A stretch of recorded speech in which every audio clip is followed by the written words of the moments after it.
Pero si usted, como yo, se quedará en la ciudad durante las vacaciones de Semana Santa o tiene planes familiares con los amigos que llegarán aquí a la capital a pasar los días de asueto, tome nota de las siguientes actividades que abarcan todo tipo de gustos. Vamos a ver.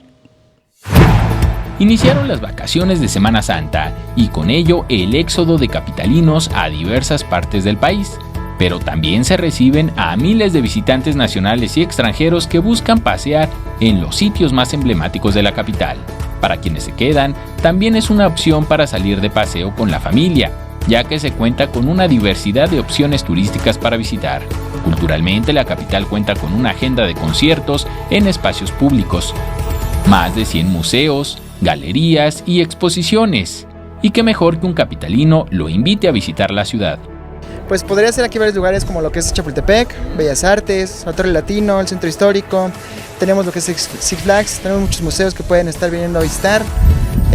Papalote, muchas áreas verdes aquí. Ahorita que es Semana Santa pueden aprovechar mucho lo que es la ciudad porque muchos salen de aquí, no hay tráfico. Si les gusta la naturaleza, el jardín botánico ubicado en el bosque de Chapultepec es la opción. La entrada es libre y puede admirar cientos de especies.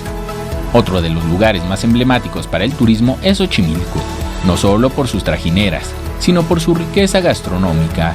Y en esta semana podrán visitar la Feria de la Nieve en Santiago Tullehualco. Los parques públicos son una de las opciones más visitadas por familias enteras, así que ya sabe qué hacer si quiere disfrutar de la Ciudad de México en estas vacaciones. Vengo del estado de Veracruz, entonces pues los lugares que se me hacen muy padres para andar es Coyoacán, Chapultepec y podría ser también aquí el Monumento a la Revolución. Enrique Muñiz, 21 Noticias.